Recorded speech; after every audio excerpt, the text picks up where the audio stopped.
సంతోషకరమైన జీవితంలో మరో వసంతంలోకి అడుగు పెడుతున్న మా నాయకుడు ముత్తుకూరు మండల వైఎస్ఆర్ కాంగ్రెస్ పార్టీ కన్వీనర్ శ్రీ మెట్టా విష్ణువర్ధన్ రెడ్డి గారికి పుట్టినరోజు శుభాకాంక్షలు తెలియజేస్తున్న వారు అగ్ని మస్తాన్, ముస్లిం మైనార్టీ నాయకులు పల్లెకొండ ప్రతాప్, మల్లూరు మాజీ సర్పంచ్, ముత్తుకూరు మండలం.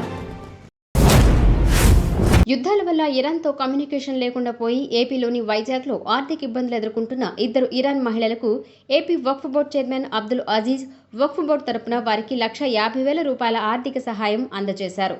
వారి సమస్యలు తెలుసుకున్న అబ్దుల్ అజీజ్ వారిని వైజాగ్లోని జిల్లా ఇన్స్పెక్టర్ ఆడిటర్ ఆఫ్ వక్ఫ్ కార్యాలయానికి పిలిపించి వారితో నెల్లూరు నుంచి వీడియో కాన్ఫరెన్స్లో మాట్లాడి వారికి ధైర్యం చెప్పి వైజాగ్లోని 2 వక్ఫ్ సంస్థల నుంచి ఏపీ స్టేట్ వక్ఫ్ బోర్డు తరపున ఇన్స్పెక్టర్ మరియు వక్ఫ్ సంస్థల మేనేజింగ్ కమిటీ చేతుల మీదుగా వారికి ఆర్థిక సహాయం అందజేశారు. ఈ సందర్భంగా అబ్దుల్ అజీజ్ మీడియాతో మాట్లాడుతూ యుద్ధాల వల్ల ఏపీలోని వైజాగ్లో ఉండే ఇద్దరు ఇరాన్ మహిళలకు వారి దేశంతో కమ్యూనికేషన్ కట్ అయిందని తెలిపారు. దానివల్ల వారు ఆర్థిక ఇబ్బందులు ఎదుర్కొంటున్నారని, వారు ప్రభుత్వాన్ని ఆశ్రయించగా జిల్లా కలెక్టర్ వారికి పెద్ద మనసుతో ఆర్థిక సహాయం అందజేశారని తెలిపారు. వక్ఫ్ బోర్డు నిధులను పేదవారి సంక్షేమానికి ఉపయోగించాలని వైజాగ్లోని 2 వక్ఫ్ సంస్థల ద్వారా ఇరాన్ మహిళలకు ₹150,000 ఆర్థిక సహాయం అందజేస్తున్నామని తెలిపారు. భారతదేశంలో ఇతర ప్రదేశాలలో ఉన్న ఇరాన్ వాసులకు అందరూ సహాయ సహకారాలు అందించాలని కోరారు. ఆంధ్రప్రదేశ్ స్టేట్ వక్ఫ్ బోర్డ్ నుంచి వైజాగ్లో ఇరాన్ నుంచి ఇద్దరు మహిళలు ఇక్కడ చదువు నిమిత్తం ఇక్కడ వైజాగ్లో ఫామ్ డి చదువుతున్నారు. ఈ యుద్ధం దురదృష్టకరంగా ఈ యుద్ధం వచ్చింది మన అందరికీ తెలుసు. ఈ యుద్ధం వల్ల వాళ్ళకి భారతదేశం నుంచి ఇరాన్కి కమ్యూనికేషన్ కంప్లీట్గా లేకుండా పోయింది. మరి వీళ్ళు ఎన్ని రోజులు ఆల్మోస్ట్ 40 డేస్ ఈ 40 డేస్ వీళ్ళు సర్వైవ్ అయ్యారు.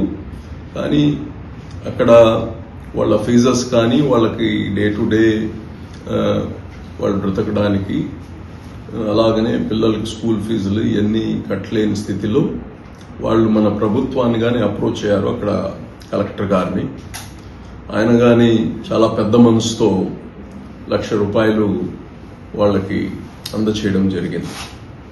దానికి ప్రత్యేకంగా కలెక్టర్ గారికి వాళ్ళందరికీ ధన్యవాదాలు తెలియజేస్తున్నా. మరి వక్ఫ్ బోర్డ్ ఇది దేవుని యొక్క ఆస్తులు, దీని యొక్క డబ్బులు ఏదైనా ఉంటే ఇది పేదవాళ్ళ సహాయానికి చేయాల్సిన డబ్బులు. అయితే నేను నిన్న మీడియాలో చూసిన తర్వాత మా ఇన్స్టిట్యూషన్స్ వైజాగ్లో మెక్కా మస్జిద్, జగదాంబ సెంటర్, అలాగనే అహ్లే హదీస్ మస్జిద్ మా వైజాగ్ ఆఫీస్కి చెప్పి మన ఇన్స్టిట్యూషన్స్ ఎవరున్నారో ఇమ్మీడియట్గా వాళ్ళకి ఫైనాన్షియల్ అసిస్టెన్స్ ఏర్పాటు చేయాలని చెప్పడం జరిగింది.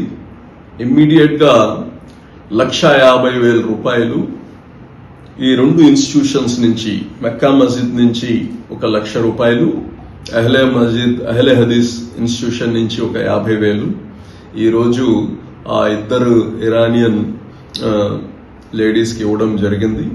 ఇక్కడ ఒకటి మతాలు, కులాలు ఈ పక్కన పెడితే మన భారతదేశానికి ఇరాన్కి ఉండే అనాది కాలంగా ఉండే ఆ ఫ్రెండ్షిప్, ఆ రిలేషన్షిప్, అదే కాదు అతిథి దేవోభవ.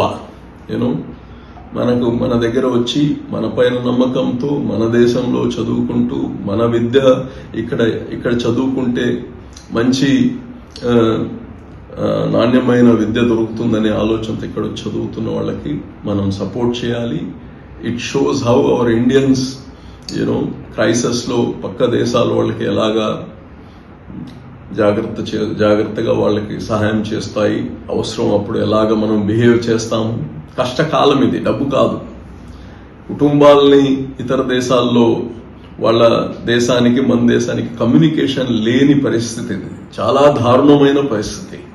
ఆ భగవంతుణ్ణి మేమందరం కానీ ప్రార్థించాము.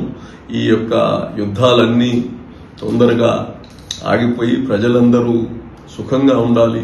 శాంతిగా ఉండాలని ఆ భగవంతుని కోరుకుంటూ